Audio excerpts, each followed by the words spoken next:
And then you'll have to tilt the screen down. Nice. Yes, I will. Whee! Wow. Yay! Yeah, she's up there. Hello. Cool. Oh, it's also recording everybody. Oh my. Hi. Uh-oh. How are you? Hi, everybody. Hi. Oh, how fun. How are you all? Good. Thumbs up. Everybody's healthy? Yes. God is good. Question, where are you exactly? We are in Albany, Illinois, and in between St. Louis and Indianapolis, Okay. and there's nothing but corn in between us. We're two and a half hours each way. So it really is rural community here. Do you know, when I was a lot younger, I did a show there, and it was in a square of an old town, and literally I would drive, and the corn each day would get a little taller. Was it Sullivan, Illinois? Was it Sullivan? I think it was Sullivan. I did, oh gosh, I don't even remember. It was a tap show, and she was a sailor girl, not Dames at Sea. I don't remember what it was, but anyway, it was a great experience. So where's John? Is that the one talking up here? Yes. Okay. Here. So thank you very much for doing this. We're all so excited. I'm happy to be here. We have just thoroughly enjoyed doing this show, and we have a really good reference on DVD of you guys. So it's just been wonderful to see. So That's we're really excited about tonight. So thank you so much. When are you open? We open 6 days. Have you gone through the whole thing? You're ready to go, or how's it going? We're real close. We have some. We got a little bit of work to do still, but I'm very comfortable with where we're at. Yeah. Let me give you the best advice. Someone, I think it was Jerry Zaks, our director. The more fun you have doing the show, the more fun the audience has watching you do this show. It's a no-brainer. It's a no-brainer. Don't have the nerves. Don't have anything like that going on in your head. Get out there, have fun. The audience will come back over and over and over again because it is such a fun-loving, wonderful, good time. You know, you can bring your grandmother, you can bring your grandkids, you can bring anybody to this show, basically.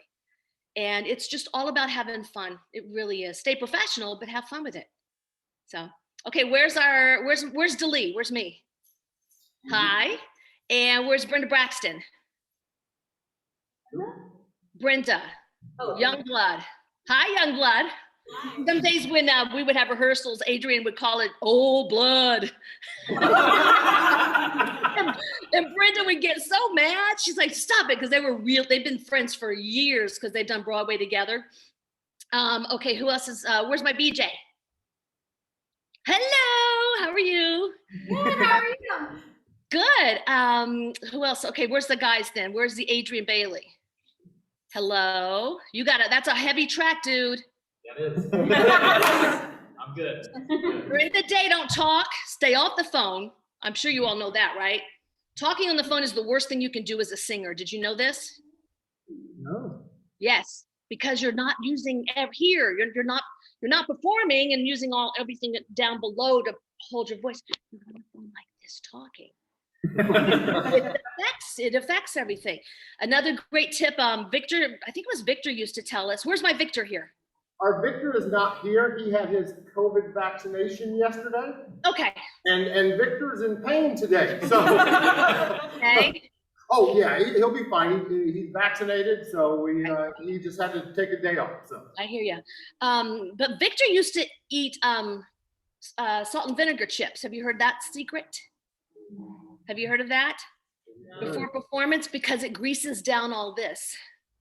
So you always have a moisture in your voice. So that's something kind of fun. Start buying salt and vinegar potato chips. Do you like those? Anybody there? Yeah. Yes. That's a good excuse. Keep the moisture coming, you know. Who else am I missing? Where's my Kennard? Hello? You had the pretty boy track, we called it. Yeah. Who did I miss? Victor Cook? No, that's right. He's gone. Fred. And Adrian, you're our oh my gosh, Fred, you're the bass boy. Bass, yes. I'm a basso pretendo. What? Say that again? I'm a basso pretendo. Oh, pretendo. I get you. I get it. Yeah. So you're having fun? Ask me questions. What do you want to know? Summer, you go first. Go. Do you have any tips or tricks for shimmy? Let it go. Just let it go. Just give it all you've got. Literally, let it go. Loosen up and just go. I don't know if you've seen the video, right? Yeah.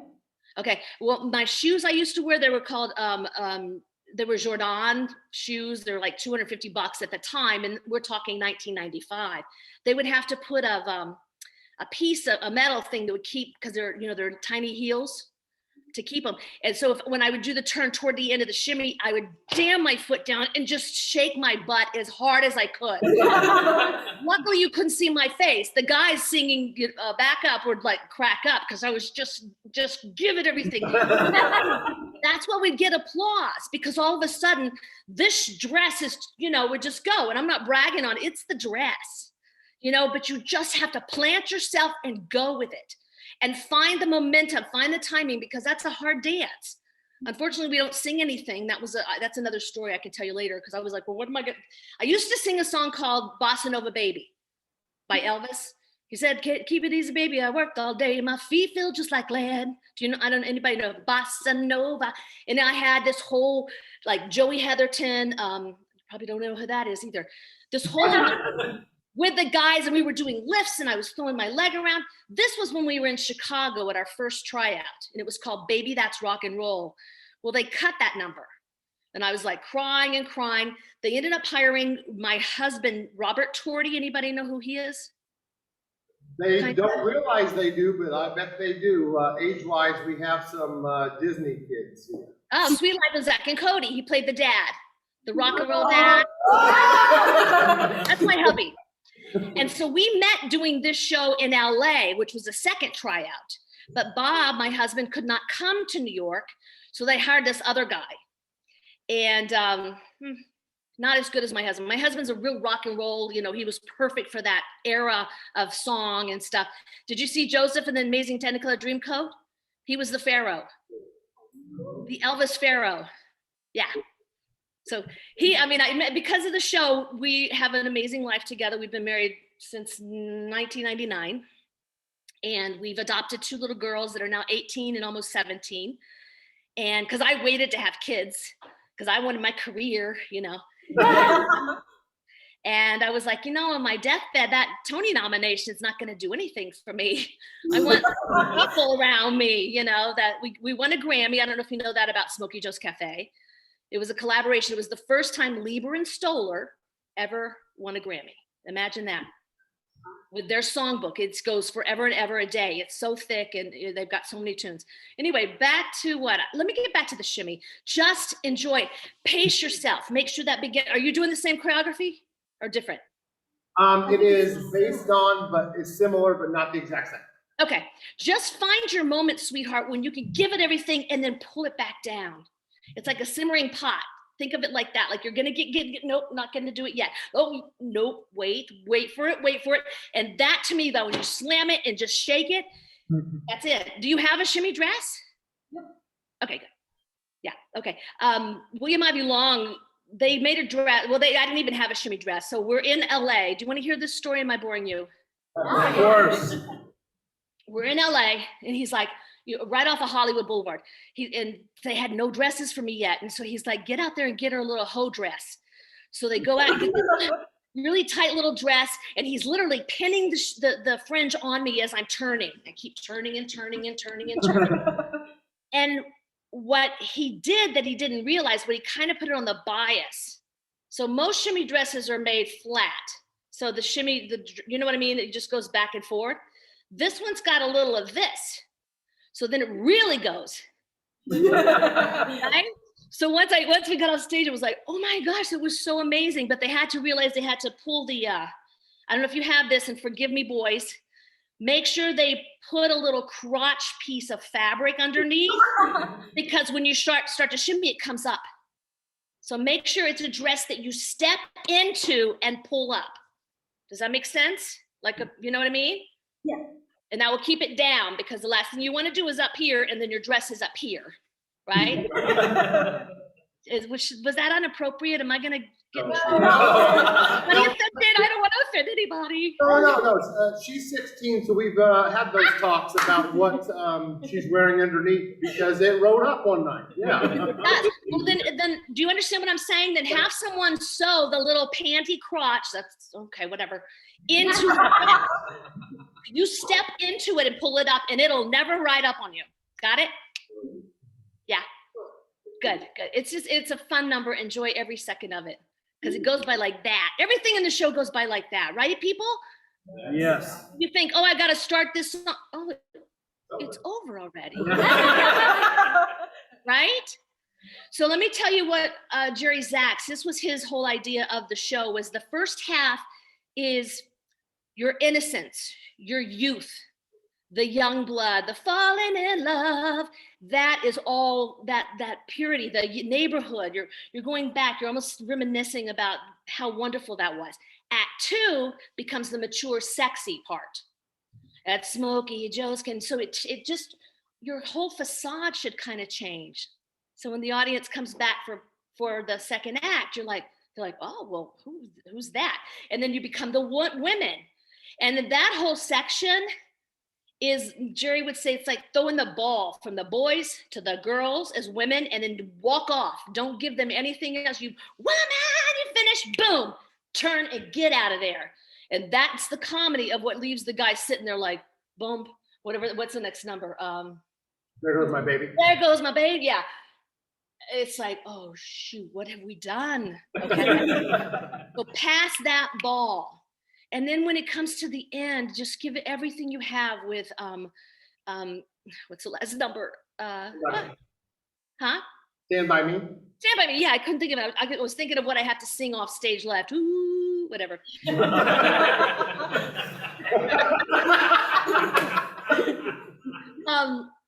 That's it. I mean, that is basically what it is. Do you have the 9 or 1, 2, 3, 4, 5, 6? Yeah, you've had the full cast, correct? Yeah, we have 9, and then our costumer is here, along with. Oh, perfect. So you know what I'm talking about with the crotch, right? We're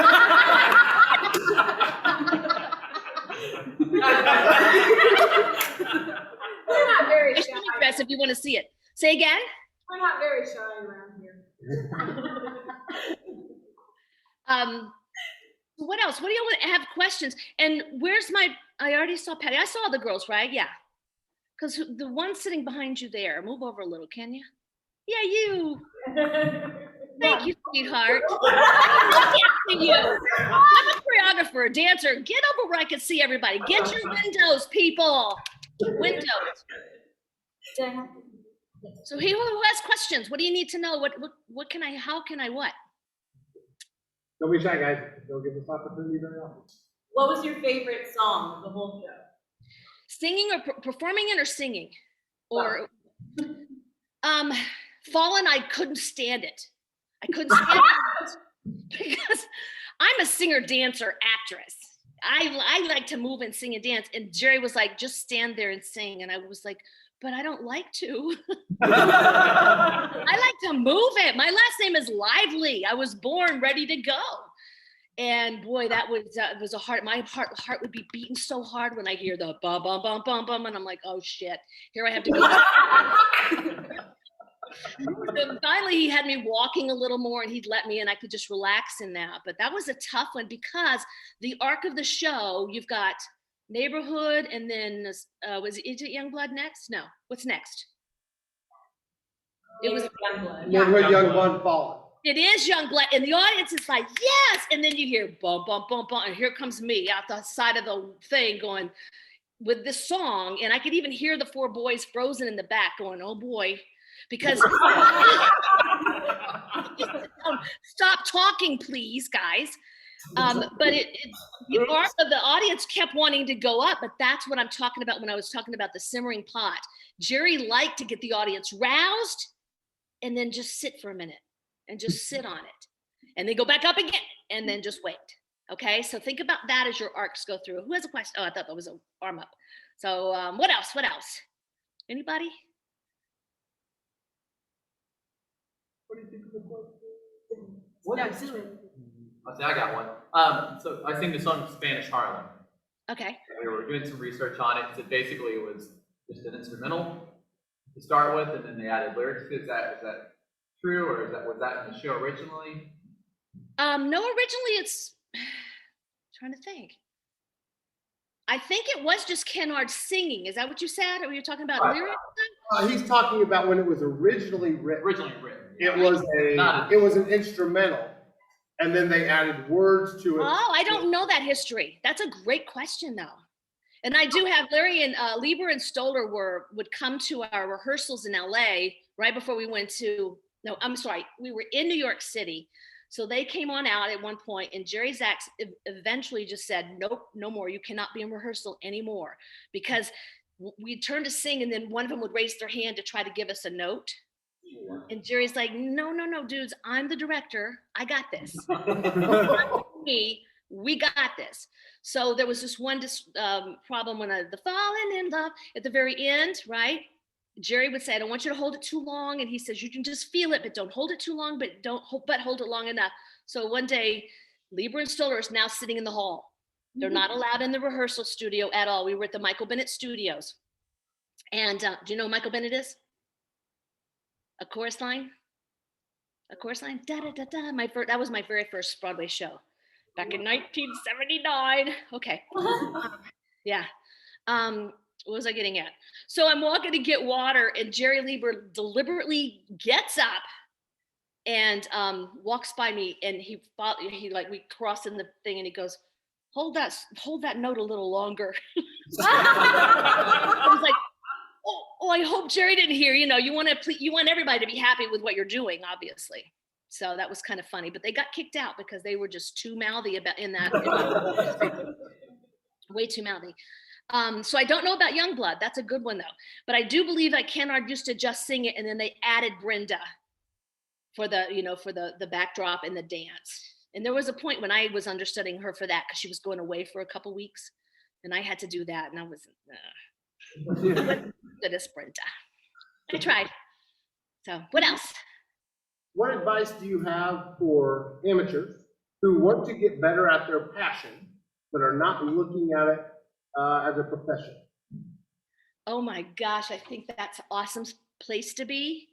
And I think that just because of that you have no pressure on yourself to make it be your living or whatever, enjoy that moment and embrace that, because that's unbelievable that you can come out and just perform and say, then tomorrow you go to do your other job.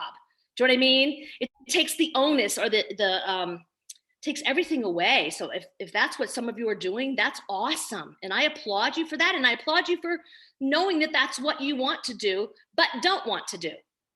Does that make sense? Yes. I mean, I would, I beat myself up all the time, and I look back and go, why was I like that with myself when I was young? And it's a horrible place to be. And it's really hard to get old in show business. I don't even consider myself in it that much, except my husband and I have a production company out here. We live in Henderson, which is right outside of Las Vegas. And before COVID came in, we were doing every Sunday. It was called Brunch to Broadway. So they have all these casinos that have all these beautiful theaters in them. So we had a 5-piece band and 6 performers. And what people would do would go have a brunch, at 1:00, and then come see our show at 2. And it wasn't even an hour long, but we would just tell stories and do numbers. It was so much fun. Then COVID just cut us down completely. But so I don't really consider myself as much in the business, but I kind of think that would have been a fun place to be if it wasn't that I needed to make money to pay my rent while performing. But I tell you what, because I was blessed to perform my entire life without having to take any outside job, I've been really blessed. And when every Thursday came around and it was payday, it was like the double scoop of ice cream with sprinkles, because it's like, wow, getting to do this has been my dream since I was 4. I used to say, I'm going to dance on Broadway. I'm going to sing on Broadway. And I was blessed enough to be a part of what's called a chorus line, which was literally one of the first shows that ever allowed dancers to sing and to talk.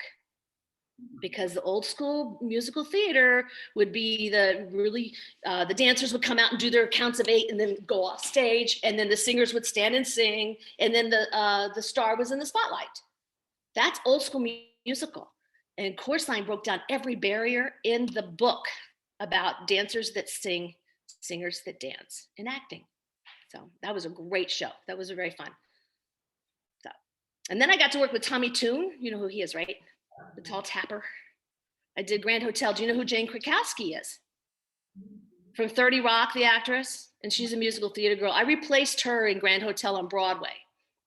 And then when it came to Smokey Joe's Cafe, my role was the last one hired, and guess who was sitting in the room with me? Jane Krakowski. I was like, oh, we'll see what happens, and I got it. So that was fun. That was a blessing. Yeah. When I was researching the show, Uh-huh. so were you part of the workshop then? Yeah. Before? Okay. Was there a point where they opened auditions up after they had cast you guys in the workshop, or something funky there that was just terrible? Oh, no. What was funky was the first director, Otis Salid, was the very first director, and it was called Baby That's Rock and Roll. Went to Chicago, and this was the downfall. He was directing and choreographing. So he was kind of falling behind on one when he was working on the other. I don't think that I don't know, whatever. And they ended up saying, okay, you're done because you have not fulfilled your contract of getting this show ready in time. So they brought in, oh my gosh, it's a famous female director, choreographer. She put us together like within a week and a half, and we opened in Chicago. Then they started flying out directors from New York to see if they have an interest in our show. And one night there sat Jerry Zaks, and Jerry Zaks just loved the show, but he knew that he was dealing with people from Broadway that have done a lot of shows. And he wanted to, this is just my opinion of the situation, he wanted to let all of us know, I'm in charge. This is going to be my show. So he did make some of the guys come back in and re-audition, because he wanted to nip any kind of attitude or anything out of, he didn't want that at all. You know, so it's just prerogative, but luckily I just got a phone call saying, I want you to. Yeah, okay, sure. And Jerry Zaks also directed, you promised me this, you promised me, what is that? Why am I losing, well, I'm losing my mind because I'm older. Guys and Dolls. He was doing that on Broadway. He had done that, which was a great show. And yeah, he's a great man. What are y'all doing? What are y'all talking about in the back? I see you back there. What are you saying? Oh, we're the character that's not here tonight has known everything, every name, every song that you have mentioned, and we're back here going, yeah, that sounds familiar. Oh, that's so funny. Oh my goodness, that's cute. I hope he's feeling better. You know, he'll be all right. Any other questions, guys, before I wrap this up? If there was a song that you weren't involved in Smokey Joe's that you wished you could have been the lead in, or the same, which song would it have been? Including guy songs. Including guy songs. Is there any song? In guy songs. Any of them? I always enjoyed, I went and bought myself a ticket. I think that would be a fun one to do, you know, the whole thing. That would have been a fun one. That's a great question. And I'm trying to think, what was the other question? I don't think I even answered it because I go into tangents like my husband drives Bob crazy, right? My daughters. They call it, you know, Squirrel from the movie. So I'm over there. Someone asked me about my favorite, song? Yeah, what was your favorite song in the show and song to perform?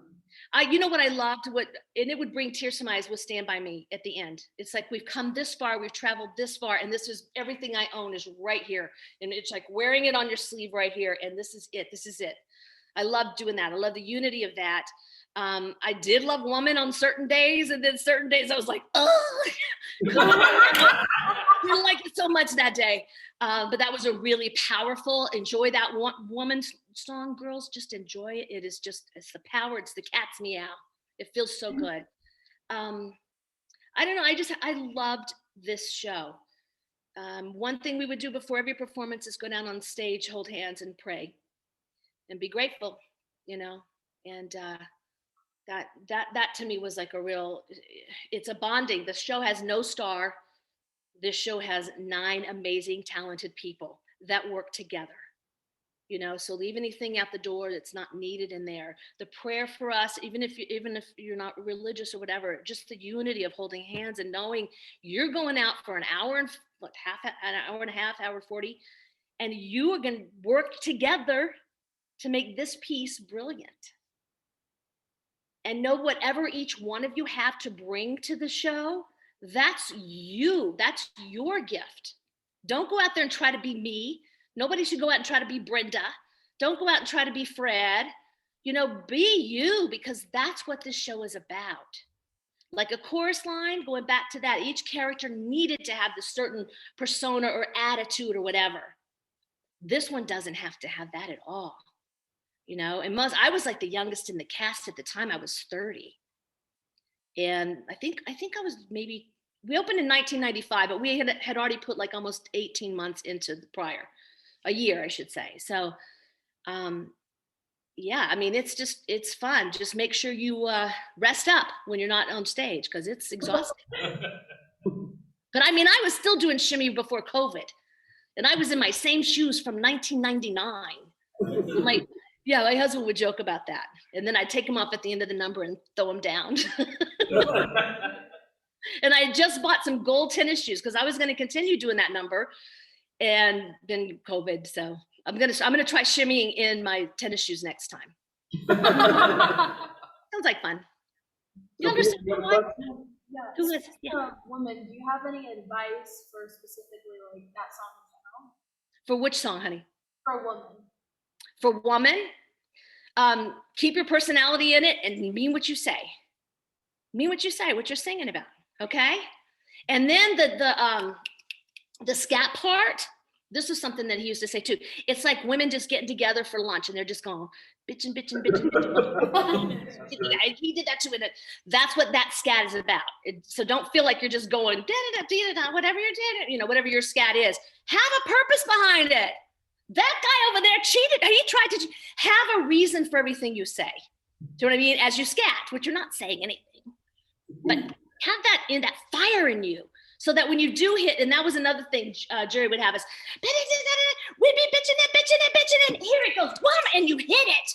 You hit it to the front. So everything else is, and I don't want to go against directions, but that's what he wanted, is that we're going all together, and then when that one note comes out, that's what makes the audience go, woo, yes, because it's 4 women together hitting that note, okay?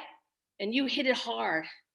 But enjoy it at the same time, because you know what you're doing to them sitting back there. You know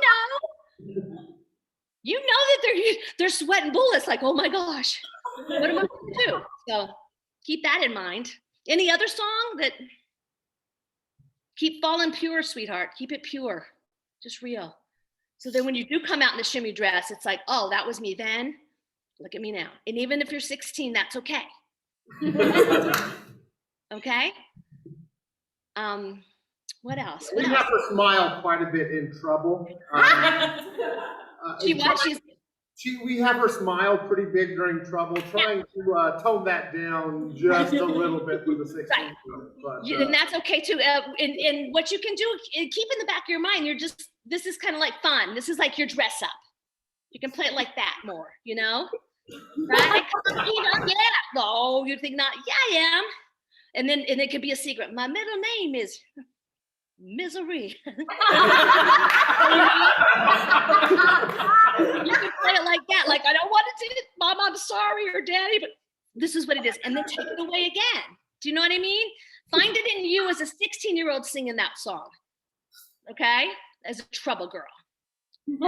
Hey, we do have a very important question. Most important question. In our scripts, obviously, it is original cast members' first names. Right. And then there is a Chip. Yes. Who's Chip? Who is Chip? Chipless. He, unfortunately, when we went back into rehearsals into LA, I mean, no, before LA, we were back in New York. This is a funny story my husband tells in Brunch to Broadway.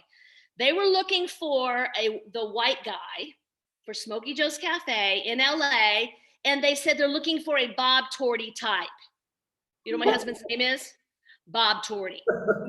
So, I mean, he was a type then. He had us, you know, that's just what they would do. You get typecast. That's an example. He goes to the audition. He takes his pen and he writes Bob Torty on the audition piece. He goes in and sings for Jerry Zaks. They didn't hire him. They hired a younger version of Bob Torty, and that was Chip. So, but Chip did not make it then. Well, Chip came, they flew him out to New York and he started rehearsals and they realized he looked too young to be with the 30 plus crowd. Because- For Broadway. Is it one song? So yeah, so It's in Stand By Me in the script, all of a sudden, it's Chip shows up.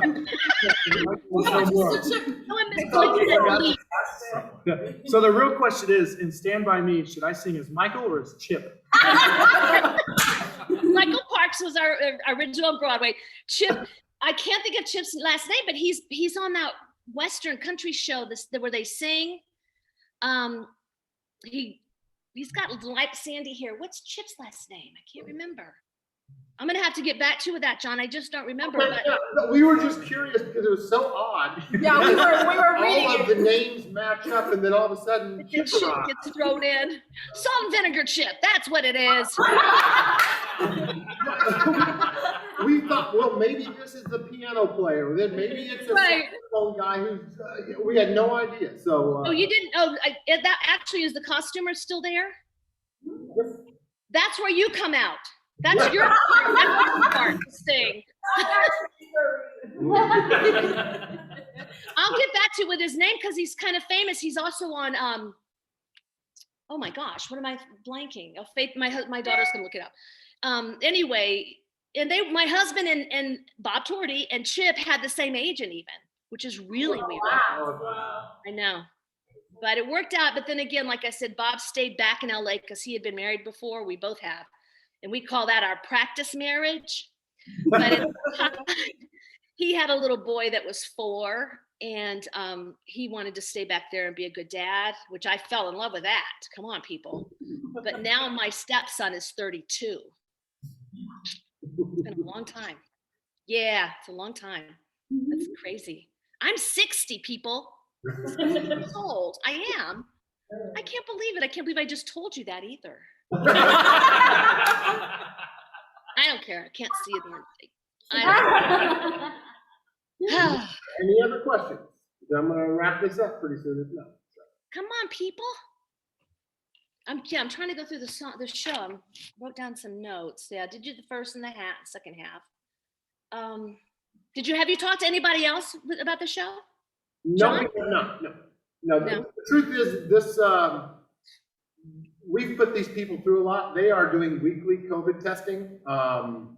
So stuff shoved up their nose, and we were just looking for something to make this a little special. So I can't thank you enough for doing this. Oh, it's a blessing, and thank goodness. Have you seen how they're starting to test people in China now? You haven't seen that one? Where did they put the swab? That's my point. That's where it's. Yep. That's the newest, they say that's the most reliant or reliable. I'm like, okay, fine. No, we had it. My family. We're not that advanced yet. Luckily. Anything else, guys? Last chance, and then you're gonna get to work. So it's better to talk than Oh, Snooky Sticky, what are you working on tonight? We are going to run the show. We're going to work on shopping a little bit. Okay. Costumes just got finished up, and need to tighten some things up with that first. So, Did y'all get the? Do you have the costumes? The same thing? yes. Similar?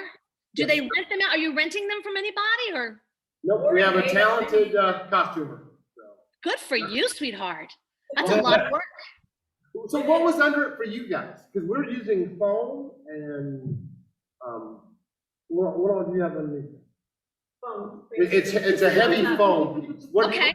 What did the guy? No, I think they had more like a cage wire piece in the front there too. Yeah, I think it was pretty heavy, Yeah. but I'll Well, never it's forget. heavy for them too. I don't think there's a way around that. Yeah, it's not easy. And I'll never forget the first time seeing that out in front. Oh my gosh, that was amazing. And the panels, y'all have panels or no? Yes. We You do. do. Ours are not as nice as yours. No, that doesn't matter, but don't you think that's really clever? Of Jerry Zaks to see, so you're watching this one thing and then all of a sudden here comes Shimmy or something else is coming in. It's like your brain, it was like for me. Because when you're in the show, it's no big deal. You're walking behind it to get on stage and then get ready. And then you're walking behind it, right? Am I right? Am I right? You know that, yeah, you're whatever. Oh, my hair would have been. Anyway. So anyway, that was fun. No, okay, so real quick, I told you about the Bossa Nova Baby. And then my husband, my Bob Torty, came out to New York and he was in rehearsals day and night, right, to do the show. He comes in one day to rehearsal, second day of knowing him. First day of knowing him, we were doing at Smokey, doesn't he have to kiss me here? And I was like, oh. He was really handsome to me. And we had both just gotten divorced from our first. We were both very vulnerable and we were both very hurt. Okay, so when we met each other, it was like, well, okay. So the next day he comes in, after he's already kissed me a million times in rehearsal, he goes, I'm so sorry about Bossa Nova Baby. I said, what do you mean? Because we started rehearsing it. He goes, well, they cut it. I was like, what? Stormed into Jerry to find Jerry Zaks. I'm like, what do you mean you cut it? He says, I have something better. He said, it's called Teach Me How to Shimmy. I go, oh, okay, so what do I sing? Because I was trained as a dancer that you can't sing. And I was determined to show the world I can. He goes, you don't. I was like, what do you mean I don't sing? He goes, just trust me on this one. And I cannot brag. My husband tells the story better. We opened in LA, opening night. The panels go to, we finished the number, right? We finished the number, panels close. It was a standing ovation. Bob said, how do you like me now? And I was like, we'll keep it. It was so exciting. And then that song just grew from there, but the connection and the tension that we had within ourselves made the number even more spectacular, I felt. So when I got back to do the show with Michael Parks, whatever. That was mean. That was mean. I don't mean that to be mean, but I wanted my husband to be there, I have my husband, so I'm Brenda and he's my young one. So. Awesome. How fun is that? And you get to practice at home? Yeah. Sure do. Oh my gosh, that was one of my rules, but I'm afraid to say this because she's 16, but I would always write on my thing, never shimmy naked. Not pretty. When I started the show, I was so young and I was known as the shimmy girl, like around town. There's a shimmy girl, like wave and just shake or whatever. By the time the show closed, I was known as the shimmy woman. That's when I started saying never shimmy naked because it's not good. So actually, speaking of closing, were you guys the first pay-per-view, Broadway pay-per-view? Is that right? We were kind of one of them. And when they approached us to do it, they said, yeah, we're just going to give you $1,000 and we're going to come in for the last 4 days, have 6 or 8 cameras on you the entire show. And then it's going to be pay-per-view. And we were like, hell no. There were cameras in the side view. I was on the table holding on. I don't know if you get rolled on the table. And I'm pushing things in and getting everything ready. And there's cameras on you. So we were like, oh, no. That is way too much work. And we have to set a precedent. So we hired a lawyer that came out and actually got us, at the time, it was a lot of money. It got me my convertible car I wanted when I came to LA. After I left the show in 2000, that's when it closed. So I knew I wanted to go have my family with my Bob Torty. And And I think we got like $10,000 just for that pay-per-view. But that So- guy, So it was a tape pay-per-view, it wasn't live? it was taped. They taped 4 performances and That's spliced a it. bunch of bullshit, because I bought it, I'm not gonna lie. No, I bought it and I thought it was live that night. it was filmed live, and most of the takes that they did splice in were our final performance, because you saw the guy stand up, and it was because it was final. Okay. So there was that, but they also had just extra side views and stuff if it didn't work out so much. But yeah, that was a great question. But that one, huh? I'm sorry. I said, I feel a little better. I wanted my 1995 back there for a minute. Because I think that's what we paid, to be honest. You're probably right. Yeah, that's funny. But it was fun. It was just so nerve-wracking because I'm not always known to do the back of my hair that much. There's a freaking camera behind me. I'm like, no. So yeah, it was. I don't like things being filmed. It's just I'm old school, because it's so permanent. So that was kind of nerve-wracking. But like Ken Hart and that legacy now, though? Is it nice to have say that? again. Is it nice to have a filmed legacy of it? It is. It is special. It's very special. I wish we could have gone back and gotten. I think I have Grand Hotel. I did the tour of it too. I think I have that. But Course Line, the only way you could go is go to the in New York City to go to the library and rent it. I mean, it was illegal. It was illegal to film anything with equity. Wouldn't allow anybody to do that. But yeah, there's some fun stories of like a Wednesday matinee or Saturday matinee, and we come out to sing and then go off. And the next thing we know, we come back out and we'd see this. We were too loud for a lot of the matinee people.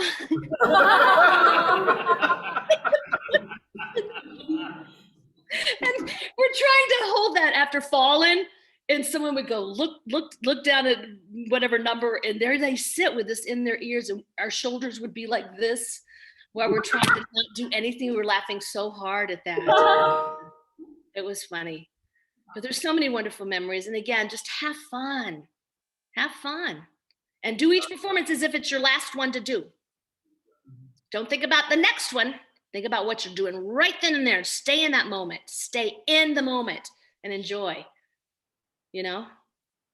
But just know this show makes people feel so good. I mean, they didn't think we were going to run that long. We were, do I have it? Oh, let me show you something. Do you mind? If you're getting ready to show us one of the posters, I would like to see it, because I think I know what it is. Oh, yeah, I got it. Okay. I had to stretch. I'm gonna have to take an ad now. Reviews? So this is what, when we broke the record of being the longest running review Broadway show. Now the longest running review in Broadway history. These were our what do you call it? Reviews. An aimless evening. Putrid. Homogenized. Junk. Hardly worth the trouble. Now the longest running Broadway review in Broadway history. Isn't that brilliant? Yeah. Good dancing and ain't misbehaving. So I thought that was awesome. That was a gift that we gave, that they put in the New York Times. It ran in like a Sunday paper, the opening, we opened the whole thing, there it was, putrid. So that was fun. I'll show you. This, that's not it, is it? No, that's not the one. No. Oh, there you go. I'm sorry. Sorry, y'all need to rehearse. Go to rehearsal, people. And the last question, this is it, guys. Go ahead, Sam. Who did you play in the chorus line? Because I was also in the chorus line. Oh, you do it? Okay, well, I joined 2 days out of high school. I got the national tour. And I joined as Maggie at the ballet. Oh,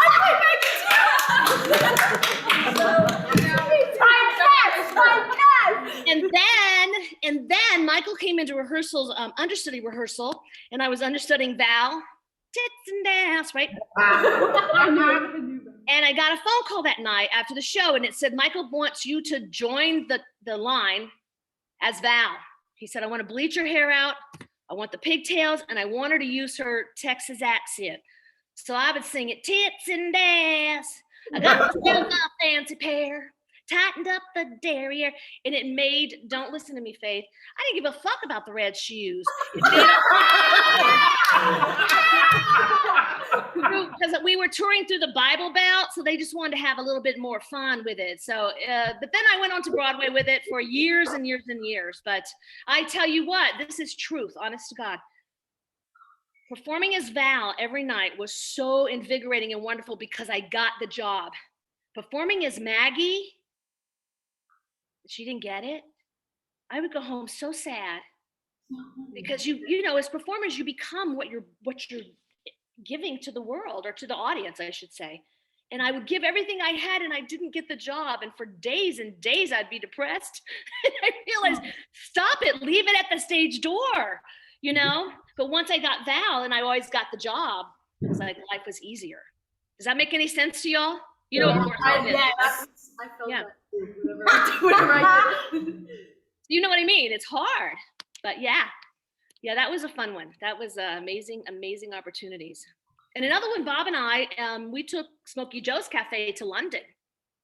I don't know if y'all know that. We got to open it out there, but they don't allow Americans to stay there very long. So I was one of the first booted out.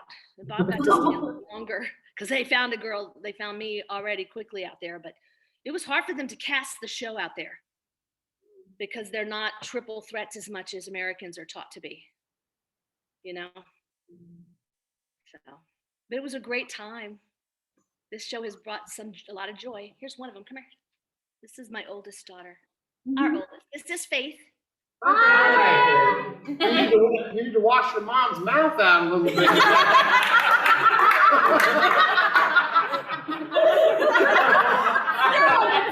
John, don't listen to him. I'm filthy around him. We were fine. She knows. Yeah, we named her Faith because we tried to have a baby and it didn't work, and we decided, well, we're going to adopt, and not even 6 months later, we got her as a newborn, and we named her Faith for that reason. We had to have some faith, and we still have faith. So Faith, how old are you? I'm 18. So are we getting ready to go to college? Are we in a workforce? Do we not know what we're doing? What's the plan? I'm going to college for sure. I know that. Well, she doesn't know what yet. You want to teach, maybe? Maybe, yeah. Maybe teaching. Faith, if you have a boyfriend, John's got a son.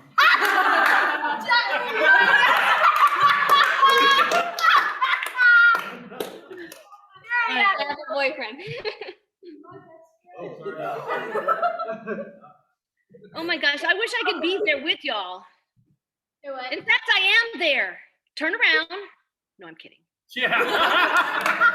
What you don't realize is we actually have you on a big screen, on a projection. Oh no. Oh. Here, let me go back a little more. Yikes, that's scary. Yeah, your head. That's why I never wanted to do movies, because, huh? Your head is a good 5 to 6 feet. What? Oh my gosh. That's why I never wanted to do movies. I'm like, I can't take all this on something that big. Oh, no. All right, well, I'm gonna But it's put life. this to work, DeLee. Thank you Okay. so much for this. They Thank have you. had a ball, I can tell from the smiles. We appreciate it. Anytime. Yes. If you have any more questions, go to him, go to John, and get back to me. We can do it again every night if you want. Sounds great. Deal. Hey, thank you for letting us borrow your mom for a little bit. Oh, yeah. Here. Yeah. Bye. I don't want to go to rehearsal. John, thanks again. Thank you very much. Take care. Bottom right, John, bottom right. Click again. No, click again. Click again.